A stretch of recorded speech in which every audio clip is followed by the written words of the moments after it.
Bonjour à tous et bienvenue dans le troisième vlog de stage. On est mercredi, il est 18h08 à peu près, et du coup j'ai enfin de finir ma journée.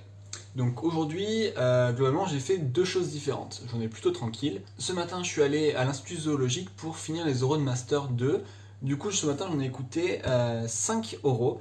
Le premier était de Eugénie qui parlait des interactions entre les émotions et la cognition lors des tâches d'apprentissage chez les lémuriens. Du coup, c'était vraiment un oral super intéressant, surtout que le parcours d'Eugénie, c'est vraiment un des parcours que je veux faire. Notamment l'année prochaine, elle va peut-être faire une thèse en rapport avec la primatologie. Elle aimerait bien aller au Japon. Ensuite, il y avait Agathe qui parlait de la variabilité de la signature sifflée chez les grands dauphins.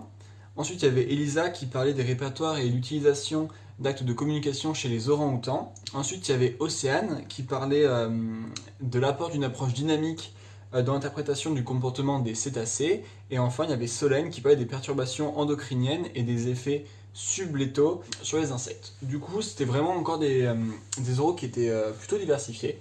Et moi, ça m'a vraiment encore plu, comme hier, globalement. Au final, tous les oraux ont été vraiment super intéressants. Et du coup, on a fini avec un petit pique-nique parce que c'était la dernière fois qu'ils voyaient leur prof de l'année, avant l'année prochaine où ils vont avoir leur remise des bulletins, je crois en novembre, mais globalement, voilà, l'année prochaine, ils commencent des thèses ou des postes directement d'ingénieurs de recherche, etc., où ils font des années des services civiques, etc. Du coup, voilà, on a fait un petit pique-nique, on a pu pas mal discuter, j'ai pu discuter avec pas mal de gens de master, mais aussi avec les profs qui étaient dans le jury, ce qui était super bien. Et ensuite, du coup, il était 14h quand je suis rentré à l'appartement. Donc une fois rentré à l'appartement, je me suis un peu reposé et ensuite je me suis attaqué du coup à l'analyse d'images des dessins de chimpanzés. Du coup ce que j'ai fait c'est que j'ai commencé par revoir un peu comment ils avaient fait pour les analyses de dessins des orang-outans. J'ai noté les variables etc. J'ai fait un tableau Excel avec toutes les variables. J'ai commencé à rentrer les fonctions notamment pour calculer les ratios de cases qui sont couvertes à plus de 50%, de cases qui sont couvertes, de cases qui sont avec des superpositions de couleurs etc. Puis j'ai commencé du coup avec GIMP à faire une analyse d'image. Le truc c'est que moi GIMP je connais très peu. Du coup j'ai un peu galéré. C'est-à-dire qu'il fallait déjà que je setup une grille sur mon image, puis que je les recadre parce qu'elles étaient vraiment pas très bien cadrées les photos. Et du coup ensuite j'ai pu commencer. Le truc c'est que j'ai commencé avec un individu qui s'appelle Ai. Et il y a des dessins qui sont très complets, c'est-à-dire qu'il y a beaucoup de couleurs différentes et beaucoup de traits, donc c'est vraiment long à définir où est-ce qu'il y a des loupes, où est-ce qu'il y a des triangles, où est-ce qu'il y a des cercles, où est-ce qu'il y a juste des traits, etc. Du coup, c'est vraiment long. Et là, du coup, j'en ai fini avec les deux dessins de Ai. Du coup, je vais pouvoir passer à Pan.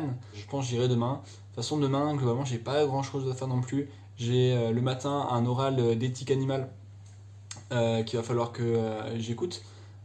Puis ensuite, je pense aller au laboratoire. Mon maître de stage ne sera pas là, mais je vais demander à la direction d'ouvrir son bureau. Et comme ça, ils vont pouvoir. Comme ça, je vais pouvoir suivre là-bas l'oral et aussi commencer à mon analyse d'image là-bas. Parce que du coup, j'ai calculé, j'ai 72 images à analyser. Du coup, voilà à quoi ressemblent les dessins que je dois analyser. Donc là, j'ai fait ma grille, comme vous voyez.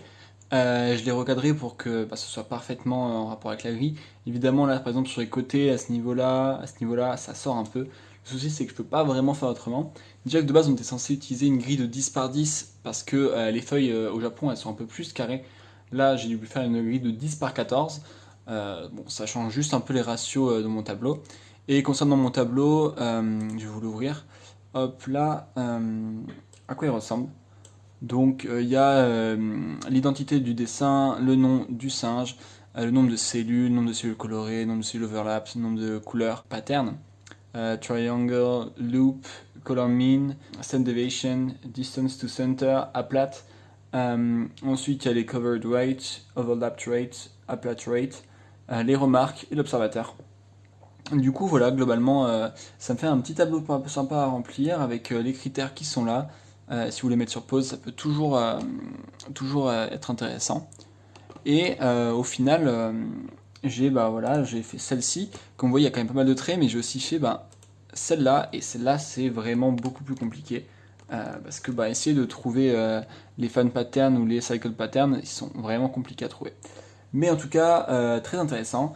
Et les prochaines images vont quand même être beaucoup plus simples parce qu'analyser ça, par exemple, ben, c'est quand même bien plus simple, quoi. Et du coup, au final, je suis très content d'avoir suivi les Zoro de Master 2 parce que, ben, comme j'ai dit hier, ça m'a vraiment appris plein de choses, que ce soit en termes de culture, parce que bah, j'ai appris plein de choses sur plein d'espèces variées, sur plein de sujets différents, mais surtout, ce que je retiens le plus, c'est à quel point les statistiques, c'est très important, parce que la plupart des questions étaient sur les modèles statistiques, pourquoi ils utilisaient des ACP, pourquoi ils utilisaient un modèle ANOVA, pour plein de trucs un peu compliqués comme ça.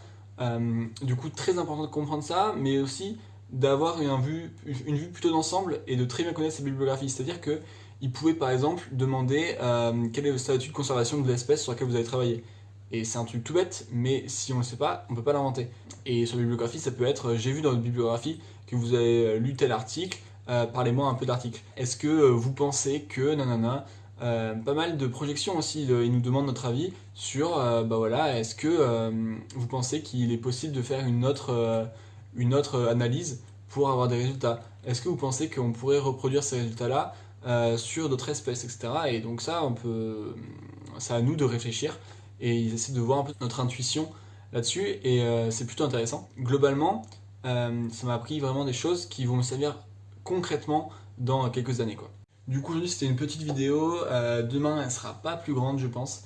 Mais dans tous les cas, je vous dis à demain. Et puis voilà. Bonne journée.